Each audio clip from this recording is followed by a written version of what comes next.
कौन कौन से केमिकल्स लैब में यूज़ होते हैं?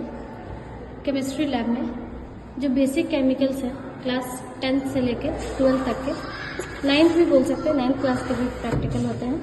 तो इनमें जो बेसिक जो हमारा रिक्वायरमेंट होता है एसिड्स का, उसको देखते हैं।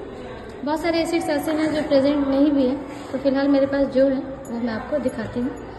ये है मेरे पास acetic acid glacial. Acetic acid glacial इसलिए बोलते हैं क्योंकि अगर आपके रूम का टेम्परेचर अभी तो नॉर्मल है क्योंकि गर्मी का दिन है, अगर 14 डिग्री 15 डिग्री होगा तो ये जम जाता है, इसीलिए इसको एसिटिक एसिड ग्लेशियल बोलते हैं। इसका 10 से 15% अगर हम सॉल्यूशन बनाते हैं डाइल्यूट करके तो इसको हम लोग सिरका भी बोलते हैं। ये है सिट्रिक एसिड एनहाइड्रस है।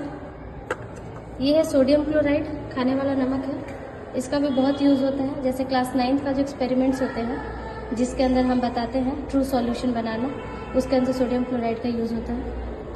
फिर हमारे पास सोडियम बाइकार्बोनेट, खाने वाला सोडा भी बोलते हैं इसको, सोडियम बाइकार्बोनेट, इसका भी बहुत यूज़ है। इसको हम लोग जब एसिड बेस का रिएक्शंस वगैरह कराते हैं तब हम लोग इसको यूज़ करते हैं एज अ बेस। फिर ये है हमारे पास iron sulphate heptahydrate. Iron sulphate का भी हमारा जो क्लास 10 में एक एक्सपेरिमेंट है जिसमें हम लोग थर्मल डिकम्पोजिशन करते हैं, उसमें आयरन सल्फेट का यूज़ होता है। फिर हमारे पास अमोनियम आयरन सल्फेट हेक्साहाइड्रेट, मतलब मोहर सॉल्ट। ये तो बहुत इंपॉर्टेंट हो जाता है क्लास 12 के टाइट्रेशन के लिए। चलिए अब पीछे देखते हैं क्या है। ये है आपको सल्फोसैलिसाइलिक एसिड है, इसका यूज़ इतना नहीं होता है। ये है मैग्नीशियम सल्फेट, इसका भी यूज़ हम लोग करते हैं जब हम लोग रिएक्टिविटी सीरीज़ के बारे में पढ़ाते हैं बच्चों को क्लास 10th में, तो इसका एक सॉल्यूशन बनाते हैं। ये है जिंक ग्रैन्युल्स, ये भी बहुत इंपॉर्टेंट है जब हम लोग डिस्प्लेसमेंट रिएक्शन दिखाते हैं हाइड्रोक्लोरिक एसिड या फिर सल्फ्यूरिक एसिड के साथ, तब इसका यूज़ हम लोग करते हैं हाइड्रोजन गैस को रिलीज़ करने के लिए। ये ऑक्सैलिक एसिड डिहाइड्रेट, अगेन जैसे हमारे पास KMnO4 सॉल्यूशन है उसके साथ इसका टाइट्रेशन होता है मोर सॉल्ट का, और फिर ऑक्सैलिक एसिड का भी टाइट्रेशन होता है, क्लास 12 के अंदर ही होता है। ये है एल्युमिनियम सल्फेट हाइड्रेटेड, 16 हाइड्रेटेड, मतलब इसके अंदर जो वाटर ऑफ क्रिस्टलाइजेशन है वो 16 है। इसका भी यूज़ हम लोग करते हैं जब हम लोग सॉल्ट टेस्ट करते रहते हैं। ये है पोटेशियम परमैंगनेट, ये टाइट्रेशन में अगेन यूज़ होता है क्लास 12 का। यही है जिसको हम लोग सेकेंडरी स्टैंडर्ड बनाते हैं, है ना, और बच्चे जो है इसका मोलैरिटी या कॉन्सेंट्रेशन पता करते हैं।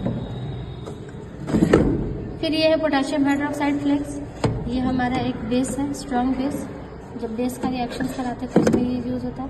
Iron metal filings, iron metal filings का बहुत यूज़ होता है केमिस्ट्री लैब में, जब हम लोग बहुत सारे रिएक्शन जो सल्फर पाउडर के साथ रिएक्शन कराते हैं इसका, और हम लोग क्या बनाते हैं फेरस सल्फाइड बनाते हैं, तो उसमें ये यूज़ होता है क्लास 10th के एक्सपेरिमेंट में, आयरन मेटल फिलिंग्स। फिर ये है कोबाल्ट क्लोराइड, ये सारे सॉल्ट टेस्ट में यूज़ होते हैं, ये हमारे कैटायन एनायन टेस्ट के लिए यूज़ आते हैं। ये है आपका सोडियम हाइपोब्रोमाइड सॉल्यूशन, ये है आपका डाई इथाइल ईथर,